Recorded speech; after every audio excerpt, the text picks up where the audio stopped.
What do you have to say about it, Flacko? Cheap thrills.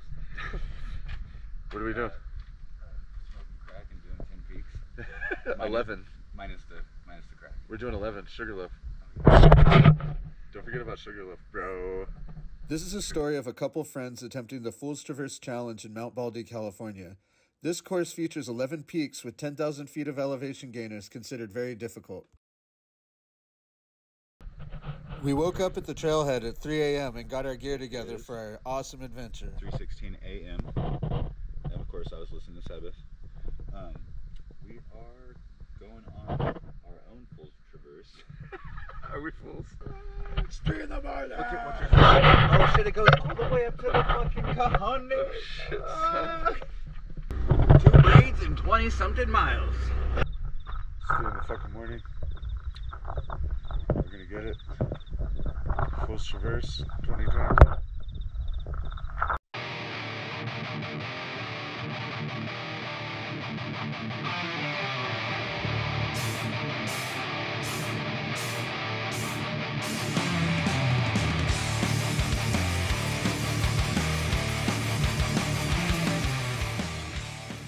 Heading up the ski hut trail through the Baldy Bowl, we were greeted with an amazing sunrise as we started our final ascent to Mount Baldy summit.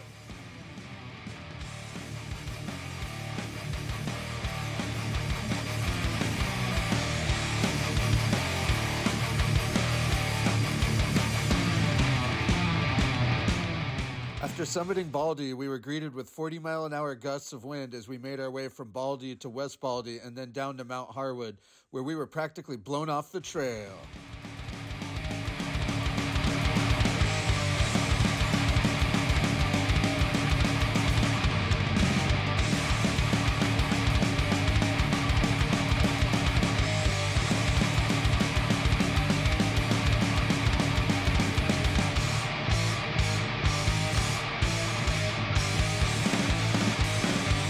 After a gusty experience on top of Mount Harwood, we made our way down the Devil's Backbone past the Baldy Notch and towards the 3 T's.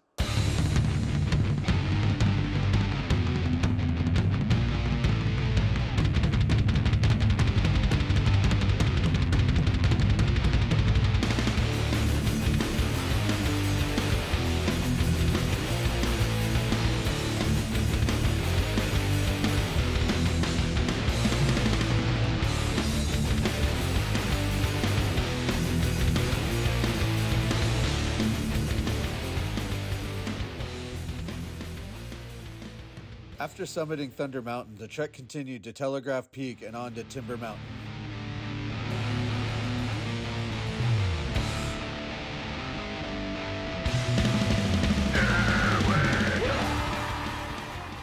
Upon completion of the famous 3T peaks, Flacko and I noticed a raging wildfire peeking out from behind Mount Baldy. Being that our journey is taking place in the hottest and driest time of the year, we decided to press on with caution.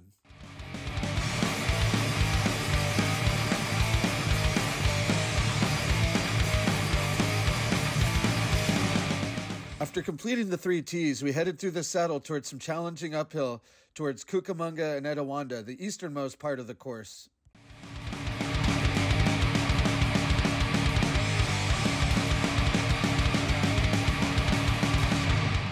After hitting the eastern approach, tragedy struck. Coming down with some severe dehydration and a touch of elevation sickness, I left my partner in a safe spot and bagged Etiwanda Peak. Hoping he'd feel a little better after a little rest, I headed back to meet up and found him in some pretty bad shape. We decided to take the L and head back to the car. After much thought, I concluded that this in fact was not an L, that it's not always about physical victory in completing the course, as it is spending time with your friends and getting out into deep nature. Still, with 27 miles and 8,000 feet of gain under our belt, we had accomplished what a lot of people can't, and that in itself is a win. As for the entire course, we'll be back in the sanctioned event in spring 2023. Thank you so much for watching, and we'd love to see you out here on the trail.